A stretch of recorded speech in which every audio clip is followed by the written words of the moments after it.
जय श्री राधे कृष्ण। गीता शास्त्रम मिदं पुण्यम य पठेत प्रयतेः पुमान् विष्णोः पद्म वापनोति भयशोकादि वर्जितः गीताध्ययनशीलस्य प्राणायाम परस्य च नैव सन्ति हि पापानि पूर्वजन्म कृतानि च। यह दोनों श्लोक श्रीमद् भागवत गीता के महात्म्य से अर्थात श्रीमद् भागवत गीता की महिमा से लिए गए हैं। इन दोनों श्लोकों का अर्थ है, जो मनुष्य नित्य श्रीमद् भागवत गीता का पाठ करता है वह हर प्रकार के भय शोक आदि से निवृत्त हो विष्णु जी अर्थात गोलोक धाम को प्राप्त होता है। जो व्यक्ति सदैव श्रीमद् भागवत गीता का पाठ करता है व प्राणायाम में तत्पर रहता है, उस व्यक्ति के पूर्व जन्म एवं इस जन्म के सर्वस्व पाप निसंदेह नष्ट हो जाते हैं। क्या है श्रीमद् भागवत गीता? वास्तव में श्रीमद् भागवत गीता का वर्णन करने के लिए किसी भी मनुष्य की वाणी में सामर्थ्य ही नहीं है। यह एक रहस्यमय ग्रंथ है। आप नित्य श्रीमद् भागवत गीता का पाठ करेंगे, प्रतिदिन आप कुछ अलग ही भावार्थ पाएंगे। श्रीमद् भागवत गीता में श्री कृष्ण ने अर्जुन को जो भी उपदेश दिए थे उनका गहरा अध्ययन करने से आप पाएंगे कि नित्य प्रति हमारे जीवन में जो कुछ भी होता है उसका उत्तर श्रीमद् भागवत गीता में मिलेगा।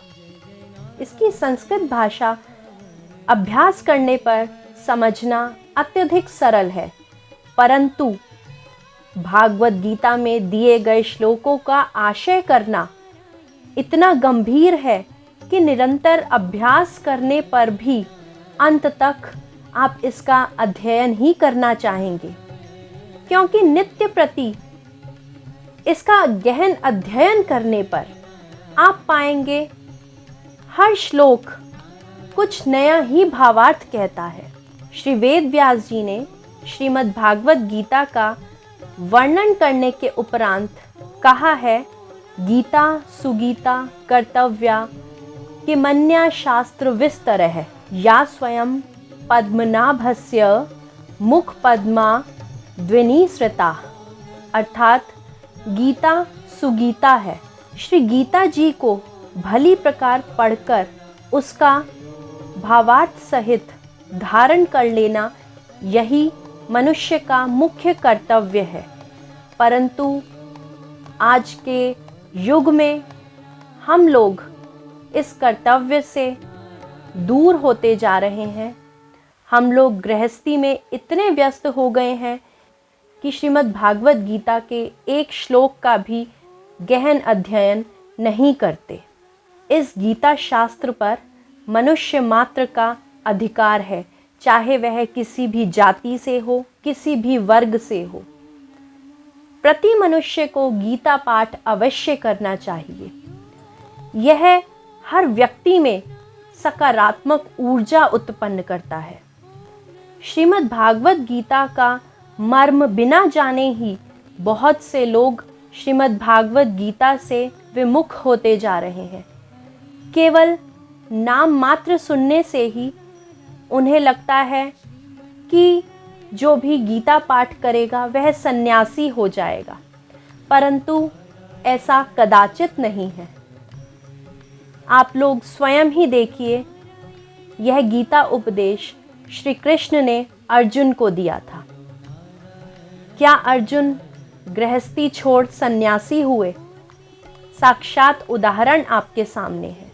जिसने केवल श्रीमद् भागवत गीता का नाम मात्र ही सुना होगा वह इतना अवश्य जानता होगा, यह श्री कृष्ण जी द्वारा अर्जुन को उपदेश दिया गया था। जब वे युद्ध भूमि में नकारात्मक हो रहे थे, तो उस नकारात्मकता को दूर करने के लिए प्रभु ने यह उपदेश अर्जुन को दिया था। अर्जुन के मन में भिन्न प्रश्न उठ रहे थे और उन्हीं प्रश्नों का उत्तर हमारे पावन पवित्र श्रीमद् भागवत गीता ग्रंथ में दिया गया है। यह किसी प्रत्येक जाति समूह के लिए नहीं है, यह तो पूरे संसार के लिए है। श्रीमद् भागवत गीता साक्षात श्री कृष्ण जी की वाणी स्वरूप हमारे ग्रंथ में उपस्थित है, तो क्यों ना श्री कृष्ण को वाणी रूप में ही अपने जीवन में उतार लिया जाए। प्रतिदिन एक एक श्लोक का भी अध्ययन करें तो कुछ ना कुछ परिणाम अवश्य प्राप्त होगा। प्रत्येक मनुष्य स्वयं के और अपने परिवार के कल्याण के लिए इस गीता पाठ का अध्ययन अवश्य करें।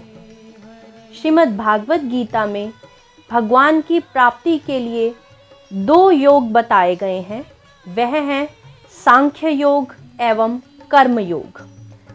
सांख्य योग थोड़ा कठिन माना जाता है, क्योंकि सांख्य मार्ग को अपने जीवन में लाने के लिए देहाभिमानी मार्ग छोड़ना पड़ता है, अर्थात अपने शरीर को अभिमान, जिस शरीर पर हम अहंकार करते हैं, उसे छोड़ना पड़ता है। परंतु कर्म योग एक सुगम साधन है।